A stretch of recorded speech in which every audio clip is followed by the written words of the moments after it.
Alright, the purpose of this video is to help some of the newer folks to the A-10 or ground attack in general how to find targets, which can sometimes be kind of difficult. I'll be using the A-10C today because I feel like it's probably the best one. It has the most features as far as finding things. So the first set of targets is at an airfield. Of course, I don't really have a briefing because this is a mission that I made just for testing things out.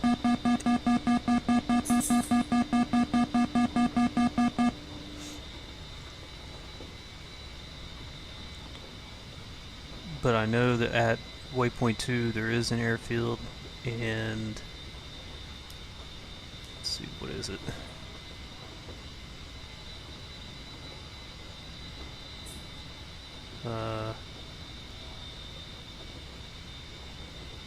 Alright, I don't remember what airfield it is. Doesn't matter. I know there's some targets there. The steer point is not directly at the target, but in this case I can slew my TGP there. It is 18 miles away. So go ahead and put the TGP on it. I do have a mod that I've kind of made that makes the TGP color. It's really easy to do. You know, sometimes it's helpful, sometimes it's not. With the current state of altitude, the way the infrared is working, I felt like I needed color. Anyway, currently you'll see this small diamond here right in the center of the HUD. This is where the TGP is looking.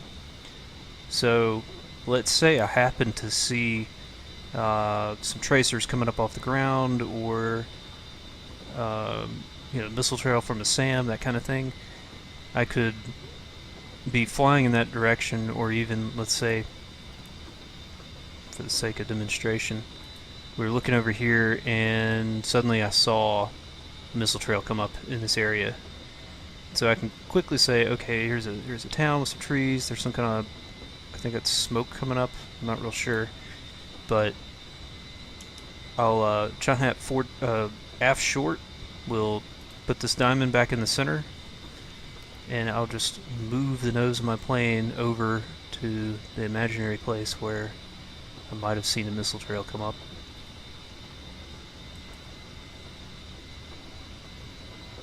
Which was right here by the city, and there's a little bit of smoke, so let's say that was the smoke. Once I get it, you know, kind of close, I can just bump the slew for the TGP and set that diamond right there in that spot.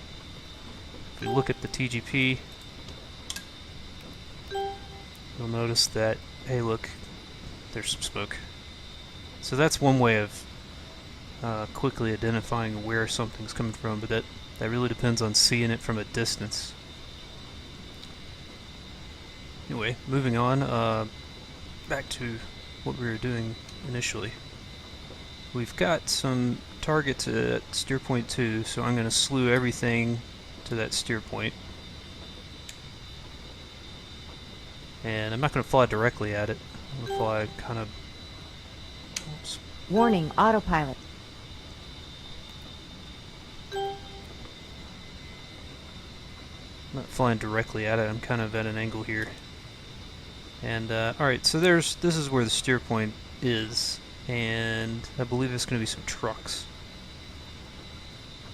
So just now I've done TMS forward long for making the TGP my SPI,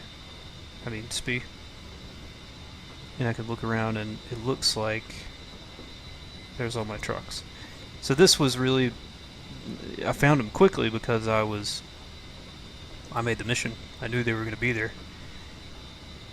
So that's one way of doing it, is make your own missions. But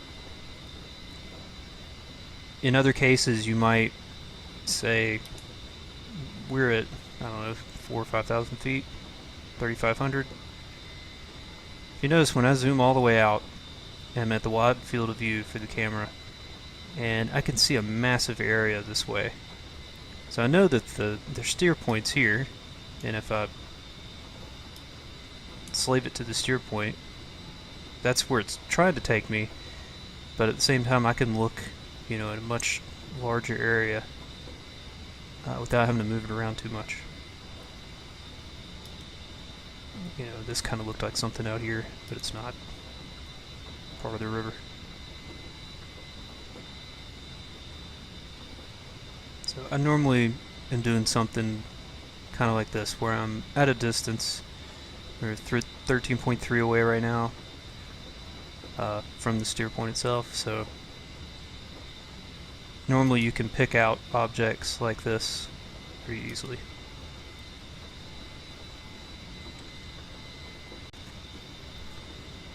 Alright, the next thing I want to talk about is mark points. If you're not familiar with mark points, basically they put a little green square on your TAD that you can use later. You can make mark points in a couple different ways. The main one that I end up using is making a mark point where my SPI is. So if, for instance, TAD soy, and I move the cursor somewhere, like say there's probably some kind of railroad bridge right here. You've got a railroad and a regular road crossing, and I'll use TMS right short, and it drops that mark point there. And then later on, I can either slew my TGP there, or I can hook it with a TMS up short, and it will, in theory. Oh, you know what? I probably need to. It's a good time to talk about the switch right here. You've got this steer point dial. If you flip it over to mark instead of flight plan or mission, your mark points show up down here where your steer points used to be, and you can flip between them. So if I have multiple, I only have one right now, I could flip between these things. Anyway, the point of this is that now I can cycle through and navigate to my mark points as if they were steer points. So this one is 16 miles directly behind me, and on here on the TAD it shows 213 for 16 miles, 17 miles, 120 feet elevation. So yeah, if you happen to see something, this will come up, that kind of thing, and there's whether it's a river that you're familiar with, or you know it's near this hill over here, that kind of thing, you can quickly make a mark point without turning the plane, just by slewing your TAD over and setting a mark point somewhere. We actually did make one next to this hill. It's probably that hill it's probably this hill right here. Anyway, the other way of making a mark point is, say you're flying along and you're looking for that last target that has run out of ammo, or maybe it's artillery and it doesn't really shoot at you, so there's no tracers to follow and that kind of thing. So you're flying real low and doing a lot of looking out the window, because you're never going to find it on the TGP if you just do that forever. So there's this other button right here. It says MK. That will set a mark point at the exact location where your plane is. So if you do see something, you can set a marker right there. There's a few different uses for this, actually, for dropping markers. Ralphie did a good video on triangulating where a SAM is, and it used mark points, and then he did some other fancy stuff that I tried to do one time, and it worked, but I actually found it easier just to look for them. Anyway, since we're talking about that, there is a SAM somewhere in this vicinity. It's not awake, and I know it's there. So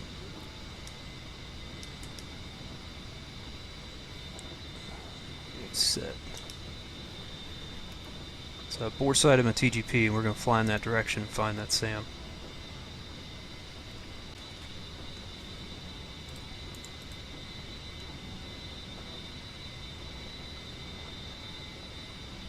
Now I do have model enlargement set on probably the lowest setting. Oh, there he is. So you think I'd be able to see him, and I kind of know where he is.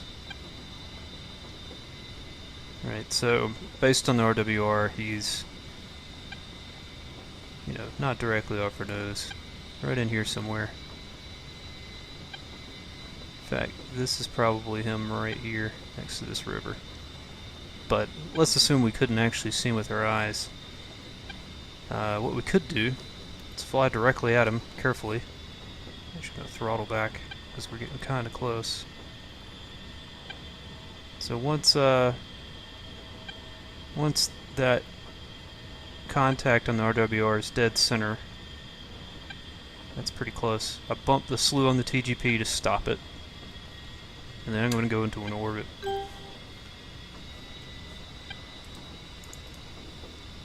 Now, let me set TGP, soy, and SPI, and start looking around in this area. And it might be in these trees, which would be awful. But, here's the river. And there he is. So I don't want to say I got lucky there. I pretty much knew where he was to begin with, and with model enlargement on, it's probably its lowest setting, I was able to see him without too much trouble. Anyway, now that we know where he is, I can set a mark point there. That way I don't lose track of where he is if something comes up. So yeah, I hope that gives you guys a little bit of help in finding things. Maybe I'll set up another mission where some targets are more hidden, maybe in trees, that kind of thing. But you know, really, if it's in the trees, it's just hard to see. Unless you know it's there, unless it's firing at you, or firing at a wingman, or you know, somebody else in multiplayer, you'll probably never find it. Unless you have really good info or a JTAC. So that about does it.